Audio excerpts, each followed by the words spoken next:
And these mics are officially live, and you know what that means. It means no matter how hard they try, they can't stop us now. I'm indefensible Paul Basile. Thank you for being back with me once again.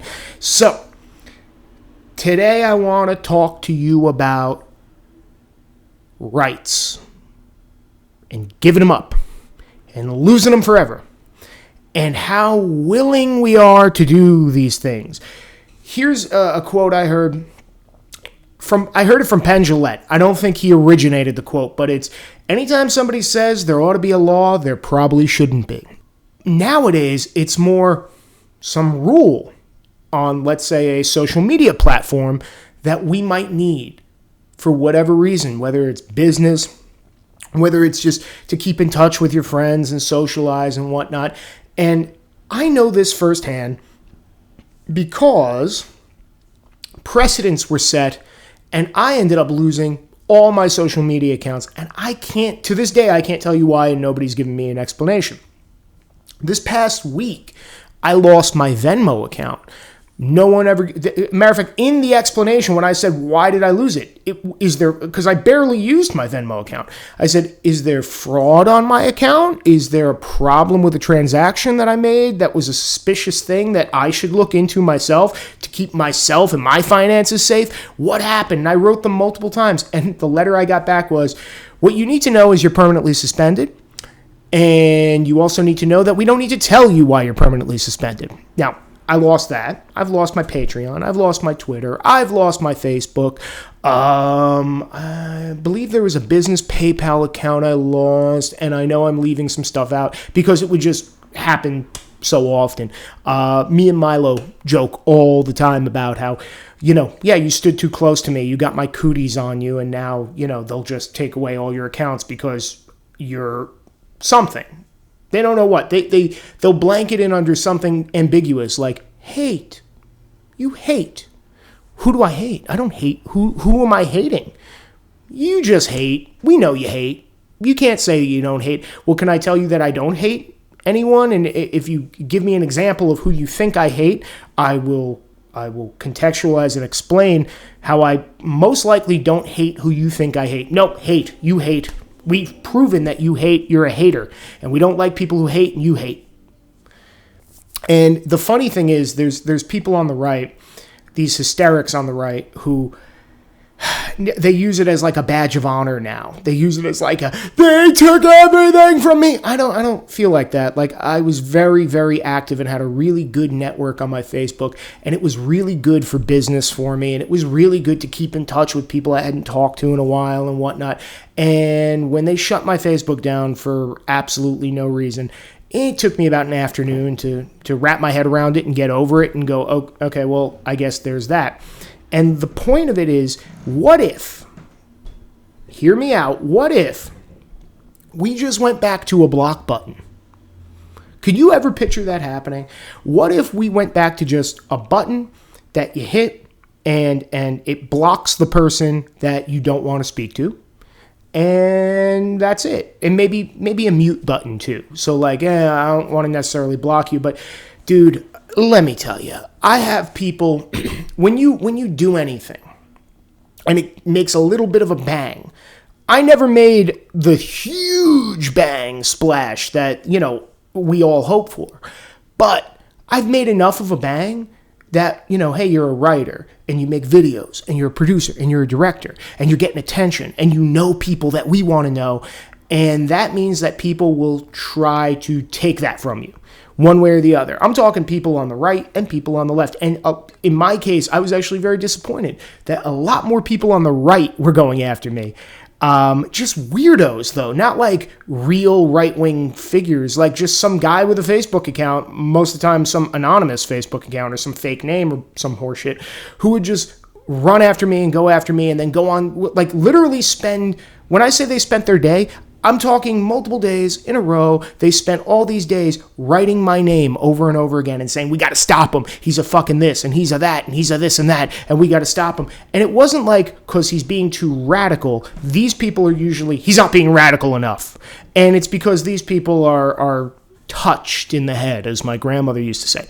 And it's insane when you look at all these social media things, man, I would just love to hit the block button. I was really good with blocking people. If you annoyed me online, I mean, why should I make myself mad in my own home? Why should I give you any attention and have to look at, I wish I was exaggerating when I would say there would be one guy, and this would happen various times with multiple guys, and I would have 60 notifications on Facebook by one guy who's just trying to like call me out on something innocuous that it's like, I don't even care what you're talking about, dude. And I would just see blah, blah, blah, blah, blah, blah has tagged you, blah, blah, blah has tagged you, blah, blah, blah has tagged you. And they're all calling you names and saying that. And I just go, oh, okay, block, block, block, block, block. Because what the fuck do I care what people I don't care about have to say about me? Then Twitter and Facebook, and by extension all these other platforms, took it another step further. They said, well, we'll get involved too, because bullying is bad. And people shouldn't be bullied. Again, like hate. It's an innocuous word. Bully. What's bullying someone by your definition? Can you give me a very specific and clear definition of what bullying someone is? Because, I mean, one of the things I think we all kind of like about social media is getting into heated debates and arguments, man. I used to like doing it when I would see somebody, one of my friends who I knew personally, just write something stupid. Just write something about how amazing Bernie's economic policy is, and then I could just go down the list of, well, the guy's never run a business, and he didn't have a job till he was 40, and he's vacationing in the Soviet Union, he was living on friends' couches, he got kicked out of a hippie commune for being too lazy. Why do you think he would be good at anything? Because the people of Vermont saw fit to elect him and reelect him and reelect him, because it's basically his entire state is gerrymandered at this point. Love having arguments like that. And I'll have arguments on the opposite side too. If somebody wants to say something, nasty about like Jewish people or something like that, I would always scratch my head and be like, isn't that what the left does? Aren't they the ones who want to get rid of Israel and Palestine? And why are you just taking up leftist positions? Not to say that you should just not do it because it's a leftist position. It's also silly and stupid. And it shows that not a whole lot of critical thought went into it when you're just like, Jews run everything. Well, great. Let me get involved in that argument too. And if I don't like something somebody's saying and they won't stop and whatever, I could block you. But is that bullying? By the definition of social media, am I just bullying you? What if I somebody teases me, I tease them back. They say something about the way my stupid haircut, and I say something about their, look at your face. Did I just bully that person? Did I ruin their life? Are they suicidal now? Well, according to people like Jack Dorsey and his wonderful, wonderful lawyer, yeah, that could absolutely be true. And also, they've taken it upon themselves, these multi-billion with a B, billion-dollar companies, took it upon themselves, outside the realm of any regulation, without having any kind of hotline number that you could call and figure out what's going on. You could email them, and they could just not email you back, or email you back something just that doesn't help you at all. But they decided all on their own, we got to get involved and referee all these fights. Now, here's the thing. Twitter and Facebook and whatever else should be getting involved with illegal things. Like if somebody is using Facebook to traffic drugs or guns or says, I'm planning a mass shooting and want to kill people.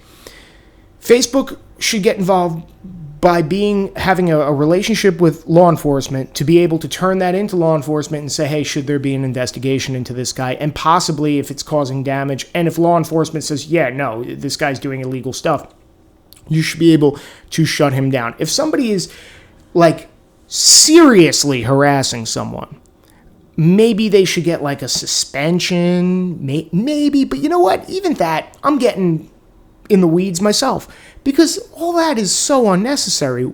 What if, crazy idea, you just had a platform where people posted things, and instead of like prioritizing certain stories that you like above certain other stories, and if you don't pay for what if just the next person who posted on your friends list or whoever you're following was the next thing you saw, instead of prioritizing and trying to put this puzzle together that doesn't need to be put together.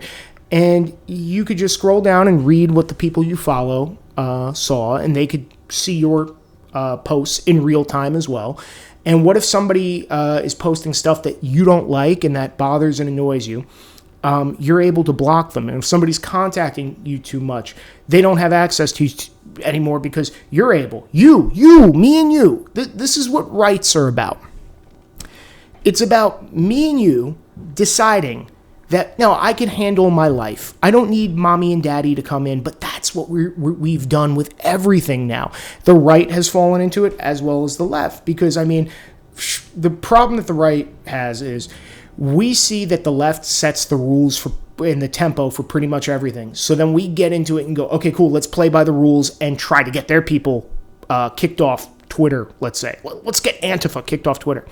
Have you noticed that they don't really kick Antifa off Twitter? I mean, I think they sort of started doing it a little to just sort of acquiesce to people literally being like, they're throwing like explosive devices into crowds. They're throwing briefcases full of concrete into crowds. They're attacking people with hammers and retractable batons and really injuring people. And by the way, the president is going to put them on a domestic terror list very soon. He has the wheels in motion for that. So they kind of sort of just started to acknowledge that a little. But boy, was the response for right-wingers rapid, particularly like moderate, very convincing, very charismatic right-wingers. Boy, did you see where Twitter landed on the political spectrum there. And to me, as a capitalist, as a free market, free thinking, free idea, free speech capitalist, I think, wow, man, the original concept is pretty great.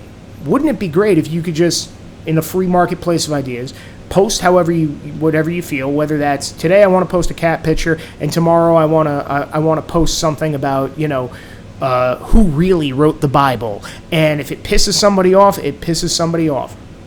And everything, by the way, is going to piss somebody off. And instead of acknowledging that, they've now opened up this Pandora's box. And if I can make another box analogy, they can't put the genie back in the bottle because they started trying to censor everyone and censor everything. And do you think it will ever, like in the Facebook headquarters, the Twitter headquarters, at the highest high-profile meetings, that these people will sit around even for a second and say, maybe we should just, wash our hands of the whole thing. Maybe we should just have a block button and say, we're not going to get involved in all your little skirmishes and arguments. If somebody is doing something truly illegal and will outline what the illegalities are of certain types of harassment, revenge porn and, literally, like literal serious death threats, things like that. Not hyperbole, not a joke, but like this person won't stop writing me. They're being scary. This is what they're writing. And you could review that and turn it into law enforcement. Okay, I think I'd be fine with that because that would never, ever affect me as far as I could see. Unless they started morphing and changing what a death threat was. Like if I say I don't like you, they go, oh, that's a death threat, which they could very well do. But what if they just said, we're washing our hands of it. We're going to be hands off. We're a hands-off company. And you know what? It's on you people now. It's on you people. You people have the right. You people have the right to block people, to ignore people, to not let people follow your profile, and, we'll give you a button to do that, and we'll adhere to that. But do you think it'll ever get brought up? No. We gave it up. And everyone just sort of went, okay, well, I guess that's the new rule. And every new rule that comes around now is exactly what we do. And it's, by the way, why they're dying platforms, because guess what? Me and most of the people I know got kicked off of forums like Facebook and Twitter and other things. And it turns out, I'm still alive.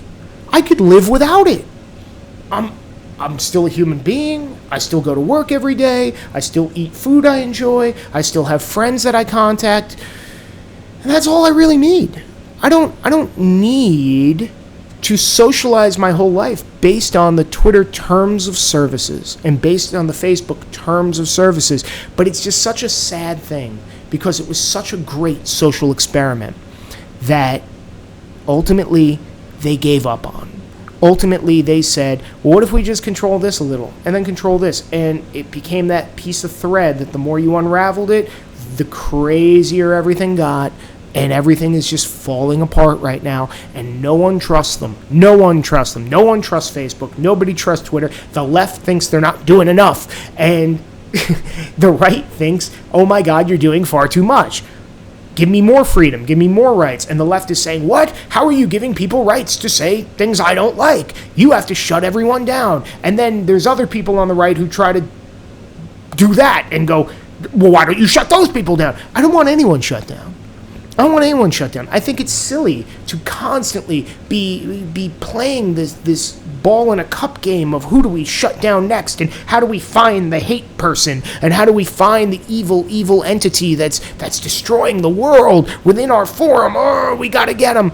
Isn't it fucking silly? And isn't it silly that's a right we'll never get back? And you know what? There are some more important rights we might never get back. For example, if you listen to all the Democratic candidates right now talking, what about your Second Amendment right?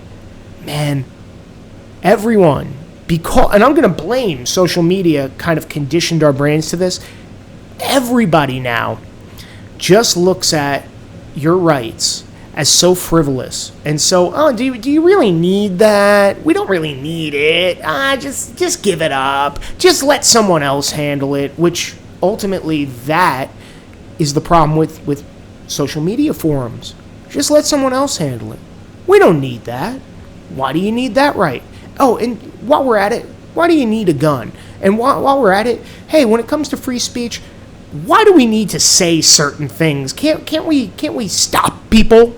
How do we stop people? Shouldn't there be men with guns and handcuffs who could stop people? Shouldn't we be able to bankrupt people? If somebody says something I don't like, shouldn't I be able to get them fired? What if I put it on a forum where I know that 35 autistic people will just swarm their boss on a constant basis because they think it's fun, because they are miserable people, because they do not have any sort of a life whatsoever, and the biggest accomplishment they could do is say, I got a guy who's really into America, fired from his ironworking job because he said, I want to put America first, and now his family can't eat.